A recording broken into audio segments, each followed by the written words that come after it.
Pacers fans, we did not forget you. We didn't forget. We didn't forget you guys. We didn't forget. Listen, there was a huge storm in the Northeast yesterday. Facts. Did not have any power. Didn't have Wi-Fi. Yep. Tried anyway. Didn't work. A lot of stuff was tried. So we're just gonna Listen. I couldn't watch. I watched the game on my phone in spurts, but I know what happened, and what I don't know, I will ask Kwab. Facts. Coming up. But first, let's get to the box score, ladies and gentlemen. The Indiana Pacers defeat the OKC Thunder 108-91. Obi Toppin 20-6. Andrew Nembhard 17-4. Pascal Siakam with 16-13 for the Thunder. SGA had 21 but 8 turnovers. J-Dub with 16 points. Isaiah Hartenstein with 10-4. His name was only included because I had to add somebody else. There was really no one else to add. And Isaiah is who I chose. That's what it is. So back in the day, Kwab and I did an episode called CSI Rodriguez because I didn't watch a game of basketball. I didn't watch a day of playoff basketball. And I asked Kwab what happened. Had an investigation to figure out what happened and why it happened. So this is going to be CSI Rodriguez Part 2. Part 2. Because I watched parts of the game. Parts of the game. But I can't give you the full story. Yeah. I can guess. So Kwab, question number 1. Tyrese, did he look pretty healthy? Was he all right? He looked healthy? He looked healthy-ish. I'll say that the way he started off the game, he was very, very aggressive. Yeah. So that was a sign of like I'm here to play even though I'm dealing with this injury. And all things regards, like he played really well dealing with that injury, like really well. Yeah, I mean, listen, once I saw Tyrese was playing, I was in the studio at my job. And we were having a discussion about who's going to win Game 6. And I said, if Tyrese plays, I don't care what they're going to win. They're going to win, yeah. The Pacers are going to win. They're at home. Tyrese playing. I'm not going to compare this to like a Willis Reed moment, but it's similar where it's like your best player is going to go off of injury and give you a boost they need. Also, the way the Pacers offense is, again, I talked about how much I like this. You can take away Tyrese and they can still function. Yeah. Anybody can get theirs at any time. And that's what it seemed like it happened today. Am I right or wrong? Yeah, because the role players stepped up. But to Tyrese's credit, like I don't want to take anything away from him. He was from the start of the game to any time he was in the game. He was way more aggressive this game than he was most games where he was considered like fully healthy. Yeah. So that was to me that was a big factor. Yeah, I mean, and from what I saw too, man, on the opposite end, it's funny because this Pacer team, like 2 years ago, was like giving up 140 points again. Like I'm exaggerating here, but like the MO of the Pacers was like, yeah, we could score, but we can't stop anybody. Yeah. And I don't know what Rick Carlisle did as far as the roster is concerned, but they definitely changed like their philosophy where it's like, we're going to pick you up full court. We're going to pressure the hell out of you.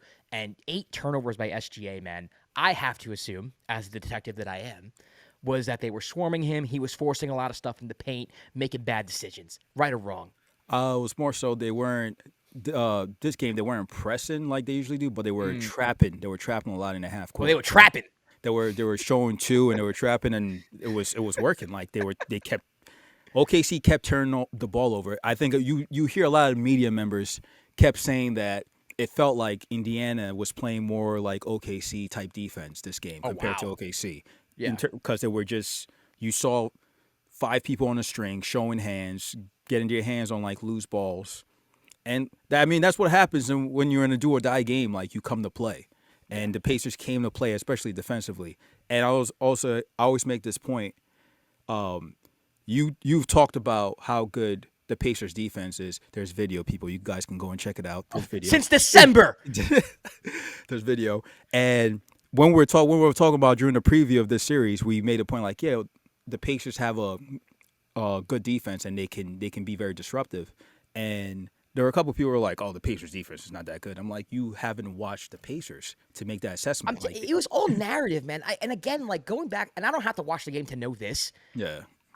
Kwab and I have been saying this all. I am shocked how many people did not think this was going to be a series. Yeah, like it's crazy. Just floored at the amount of media members who are like, OKC is going to win 5 or 4, whatever it was. And that's no disrespect to OKC. To me, it's more disrespect to the Indiana Pacers. Yeah, I know they were the 3 seed. I understand that, like in basketball or whatever, you have to have that quote unquote superstar, a person you can go to at the end of games and who can make things happen and whatnot. And Tyrese Haliburton up until these playoffs probably wasn't looked at that way. I understand that, like, traditionally they're not the team that typically wins an NBA championship, but if you watch this team since January, really, like, this isn't like people are acting as if like the Indiana Pacers didn't make the Eastern Conference Finals last year, as if the Boston Celtics don't talk about the Indiana Pacers, as if they're like this like zombie that like out of fear. It's like the only thing they talk about out of fear. Like, yeah, they're like, talk to man, Celtics fans about the Indiana Pacers. They've they're like, been man, the saying this for Pacers. a long time. Yeah. Like as if like they haven't been playing this way since January. I think they have the second best record in the NBA since January. Like this is not a surprise. I don't understand why people are so shocked that like, oh, they play defense this way. Yes, they do, and they've been doing it for a long time. They got off to a slow start this year. That's true, but once they figured it out and picked it up, and people got healthy, they've been outside of OKC and maybe Cleveland. I don't have the records in front of me, but the best team in the league. Yeah. So, like, to me, it's like it shocks me how many people are shocked that this is a close series. Yeah. It blows my mind. And this is coming from someone who didn't pick them to win. I picked the Thunder in 7, but the 7 was like this could go either way. And to be completely honest with you, I picked the Thunder in 7, and I'm sticking to it. I picked the Thunder in 7 because the last game, OKC, it's home. It's home for them. It's home, yeah. And to me, these are two teams that thrive on their own home courts. They can win on the road. Don't get me wrong. Indiana can win Game 7, but that's the reason why I picked OKC. I say that all to say, to your point, the Pacers have been doing this. This isn't new. Yeah. It's not like they got into the playoffs and all of a sudden they found something. This is who they've been. Hands down, yeah. They've been this, and they like I've said this before, but they feel like the team of destiny. Like it's just been that it's been that way with some of the way they've won these games. It makes me sick. Yeah, it's crazy. I mean, you can feel that way, but it's like it's. That's sorry. I've been talking with my head like 98% of the time with that was the 2% of Nick fan that you just the 2%. But it's like you see how they. I know a lot of people thought OKC would win Game 6 just because they're like, well, Haliburton might not be healthy, all this and they came out and just bombarded them. Like if we recorded last night, we would have started out with the dams, like just if there was Wi-Fi, I don't think people understand. I showered in the dark yesterday. I slept in the dark yesterday. It was crazy. I was literally searching for. I had my hotspot going, looking for spots in the house where I could stream, and the best spot available was the bathroom. Kwab and I were gonna go live with me in the bathroom in the dark. And it cut out. It still didn't y'all work. missed out on a classic episode. I'll just say that the trains weren't working, so I had to watch the game on my phone, and it was going in and out. So I watched. I did catch the end of the first half where Pascal Siakam just totally went took crazy. the soul of the Thunder. Yeah, we can get into him a little bit because I think he's going to be the MVP of the series if the Pacers win. But I mean, just overall, man, just as a spectator, as somebody who's watched enough playoff basketball and NBA basketball this year, I could kind of assume that the energy was just all one-sided with the Pacers. The OKC Thunder didn't move the basketball around. The Pacers were turning them over. I saw that. I saw the numbers for the turnovers. They were doubling the Thunder in turnovers when I was watching. So I know they were scoring off of that. They were getting out on the break. The Thunder were not. And we say this all the time about the Thunder. If they're not turning you over and scoring on the fast break, that takes a lot of that out of their offense. And that was the one thing that worried me about the Thunder going into this series is that, their offense is good, but their offense isn't like this fantastic, philosophical, let's move the ball around, everybody eats. Like, it can be had. It can be stopped, especially by a Pacers team that's going to pressure you all freaking game. If you're not concentrating, if SGA is not on, if J-Dub's not giving you 40, you could get into trouble. Yeah. It doesn't surprise me. This result does not surprise me, even with Haliburton's calf injury. Yeah, I mean, Pacers were the ones that were getting stops. They were pushing the ball, moving the ball on offense, getting open shots. On the Thunder side, they went.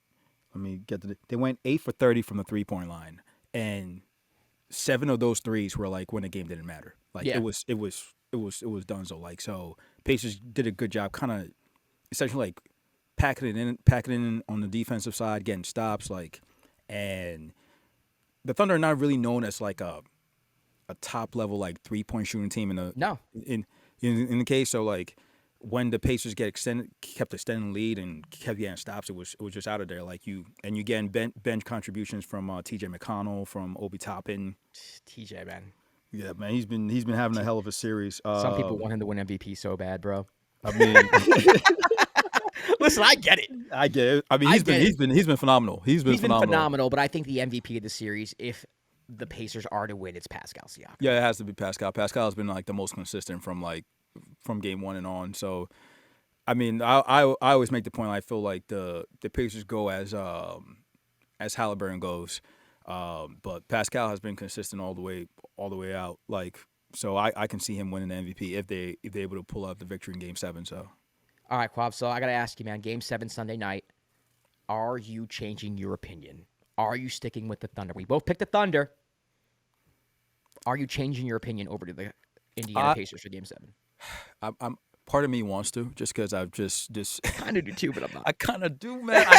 I'm not. I think game by game momentum's a real thing, but as we've seen in this series, like home court matters so much, and I know that each team has won on each other's home court, so it's kind of weird saying that during a series where both teams have had road victories. But I do think you see a significant difference between the teams in home when they're home, because both teams in their road wins they had to come back. Yeah, and the energy was from the start from the home team. But my counter is that all the Pacers do is come back. I know, man. All the Pacers do is come back. It's gonna be such a good Game 7. I can't wait. All the Pacers do is come back, man. Oh man! Look, man, Game 7, like this is why, like, it's very, very scary to be like, oh well, it doesn't matter that we lost Game 6. We still got a Game 7 at home. Anything can happen in a Game 7. Yeah. Like, anything can happen in Game 7. Like, Game 7s are when, like, people make the point, like, when the random role player steps up and, like, changes the whole momentum of the game. Like, the undercover cop, Ben Shepherd, can come off the bench and maybe drop 50 or, like, the random. Bro, listen, he is keeping his cover. Yeah, he's doing a good job. He's doing a great job. Yeah, listen, Ben, get in there. Listen, because he starts getting cooked. He starts missing those 3-pointers. All of a sudden, people get suspicious. Yeah. What's this cop doing in here? You're not an NBA player. I'm like, what's he out here? With that.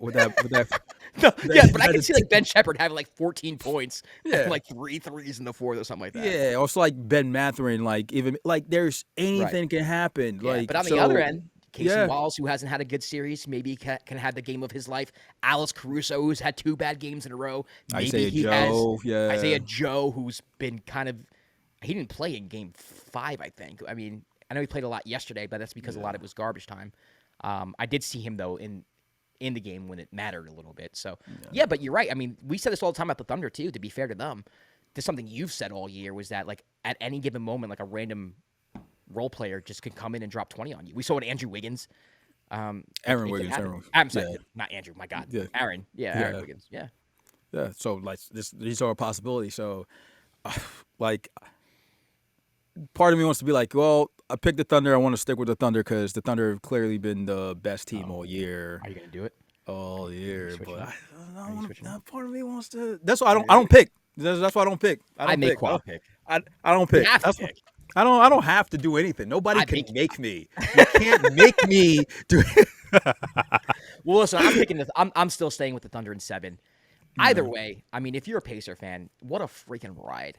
The amount of moments the Pacers have had this playoff run have just been in Milwaukee, the comeback, Cleveland, the comeback, Knicks, the comeback.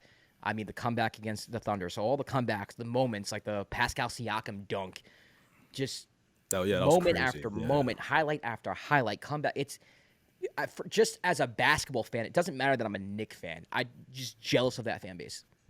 Just jealous. It could have been anybody. It could have been the Charlotte Hornets, and I would have been jealous. Yeah, and that's a Nets fan, not a Knicks fan. That's a Nets fan. It's like it's just been fun basketball to watch. Like we knew this series was going to be crazy, from the get go, and it's been just as advertised. We knew. Yeah, Sunday is going to be crazy. But to the ridiculous, the jokey side that people keep saying the Pacers are doing devil magic. Pacers haven't won a game on Sunday. All playoffs. They are the devil. Oh my God, the devil. That people keep making that stupid joke. I was like, they're the devil. They either break the curse and win the chip. Right. You know what I mean? Or it's like the narrative continues. Like that's my goodness. That's crazy. I think that's Well, what, so somebody put that out. Like they haven't won a game on Sunday, which is I think so ridiculous. But yeah, I fully expect the Thunder fans to come out like roaring on Sunday. It's gonna be a it's gonna be great. crazy environment. It's gonna be great with the clappers. The clappers, all of that. Yeah. Yeah, if we get a classic TJ McConnell game, that's what's gonna decide this game. That's what's gonna make the difference. Well, Oh listen, man, TJ. listen. We had to do this for the Pacer fans because when they beat the Knicks in Game 6, where was I? I don't remember what happened in Game 6. I couldn't do a review. Yeah, we couldn't do a And then yesterday, I don't want the Pacers fans thinking that like we're bowing out whenever they do something good. definitely not. No, we had to do this for the Pacer fans. We know that we have some Pacer subscribers. We also have a lot of Thunder subscribers too. These are two fan bases that are subscribed to us a lot. Appreciate you both. Wanted to show love to Pacers fans because we know that you look forward to these recaps, especially when your team wins. It just is what it is. When you win, you want to hear people talk about how good your team is, and you guys are great. I'm a Knicks fan. Enjoyed watching. I've enjoyed this run. So going into Game 7, shout out to y'all. Shout out to Thunder fans if you're watching as well. Giving us a great series. You both should be proud of your teams. Yeah. Game 7 Sunday. Can't wait. And if there's no power outage, Kwab and I will be on immediately after. Immediately after. And then after that, we have some, family discussions. And when I say family discussions, I mean people who are subscribed because we have some off-season content. Maybe Kwab and I will go live. We talked about this, seeing what type of content you want from us during the off-season. Definitely want to start going live more often so we can start talking with you guys during the show. Yeah. We didn't do as many full episodes during the year. This podcast, for those who are just tuning in and sub, I've started this podcast on my own back in 2018. Yeah. And it was just audio for a while up until up until this year, if I'm being honest. The YouTube channel's been around for a few years, but we just started really doing videos this year. Kwab joined me as a co-host 2 or 3 years ago. And usually in full episodes, we take comments from like our Twitter and from our, not Instagram so much, but from our Twitter, we do something called poll dancing where we take polls on Twitter. But I think, Kwab, we should start transferring it over to YouTube. Our subscribers are here. The people who engage us are here. So make sure you look out for our post. We post having posts where you can interact. We'll use your comments for content. Also polls. We'll use the results of those polls for content. We're going to do a lot more full episodes in the off season and hopefully next season as well. We did rely heavily on game recaps because that's what people seem to want. Yeah. And with our schedules, it made the most sense because they're usually later at night when we get home from work. But definitely want to continue doing full episodes as well. So stay tuned. Stay tuned for that. And we will be putting stuff back on the audio feed as well. Once we start doing full episodes, we kind of stopped the audio feed. That's what it used to be. I mean, this used to be just an audio podcast. And this was the first year Kwab and I full-time did video. And I think we did okay, Kwab. I'm proud of us. Yeah, we did a decent job. It was fun. It's been an enjoyable, fun ride. Ride. Well, listen, you can follow Dime everywhere at the Dime NBA. I'm Josh Rodriguez at Josh_Rodriguez_. He's Kwab. Kwab, a.k.a. yes. We'll see you after Game 7, baby. Peace.